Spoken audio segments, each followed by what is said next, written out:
Selanjutnya kami persilakan Bapak Sadikin yang akan dijawab oleh Babe. Baik, terima kasih. Bismillahirrahmanirrahim. Assalamualaikum warahmatullahi wabarakatuh. Nama saya Sadikin, salah satu jamaah di Masjid Jami Al-Aqwam tercinta ini. Pertanyaannya, seseorang mengerjakan kegiatan dalam sosial kemasyarakatan tanpa budget, tanpa gaji, lillahi ta'ala. Tapi selalu dikomplain, disalahkan, kadang terpancing emosi, bagaimana mensiasati untuk pengendalian hawa nafsu agar tidak marah. Terima kasih. Ini kayak curhat, Ben. Curhat ini. Curhat wajib dijawab. Ini confirm ini curhat ini. Saran saya Pak, saran saya kalau kuat lanjutin, kalau nggak kuat tinggalin. Jadi makan hati. Begini, saya ilustrasikan sesuatu yang tidak bisa Bapak tangani, tapi harus Bapak jalankan. Harus Bapak lalui. Misalnya apa? Macet. Ya kan? Bapak bukan presiden, Bapak bukan gubernur. Nggak bisa mengambil kebijakan. Dan Bapak mesti lewat jalan itu juga. Dan ternyata macet. Pertanyaan saya.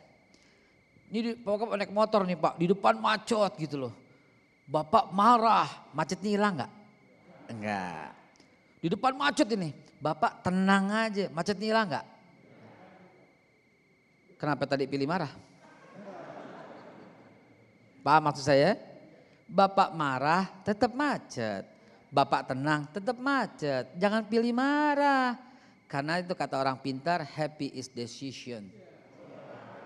Bahagia itu keputusan. Ya Pak? Jadi ketika macet Bapak tenang. Macetnya tetap Pak, nggak berubah. Tapi kalau macet Bapak marah, macetnya pindah ke pembuluh darah. Macetnya pindah ke otak, macetnya pindah ke jantung, deg-degan dan sebagainya, penyakit. Saran saya, Bapak lanjutkan kerja sosial. Ada yang komplain, Bapak ketawain aja. Cie komplainnya. Gitu Pak. Tapi kalau Bapak nggak kuat, darah mendidih. Kalau kata orang Betawi darah mendidih, mendingan Bapak bilang besok gue mundur, lu yang kerjain dah. Begitu. Yang penting jangan marah Ji, ya enggak, daripada marahnya ke otak, ke jantung, biarin aja begitu ya Pak ya. Santai aja. Saya tahu, kelihatan kok penderitaan wajahnya itu. Nah,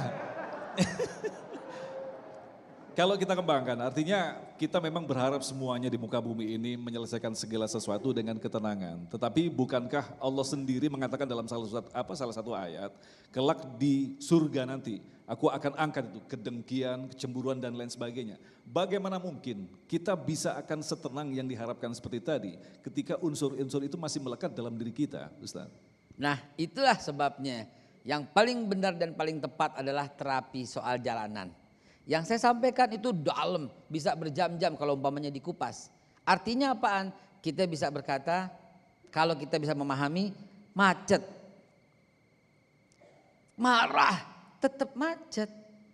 Tenang, cool, tetap macet. Nah inilah yang diperlukan latihan. Bapak, kalau Bapak pengamat sosial media, kurang banyak apa saya dibully? Gantian dong, dia curhat. Sekarang gue curhat dong. 30 menit. Sekarang gue curhat. Tapi saya jawab semua dengan cool. Saya doain semua.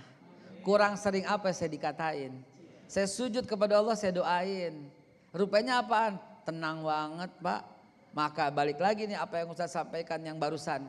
Ya, bukan ngaku-ngaku takwa, bukan. Tapi salah satu sifat yang orang bertakwa bukan minta maaf. Tapi wa'afina anin nas. Dia ahli dalam memaafkan orang. Begitu dia ahli dalam memaafkan orang, maka yang datang kedamaian.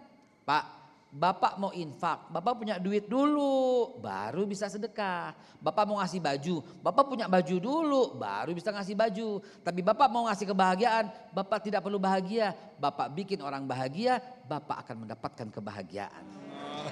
Amin.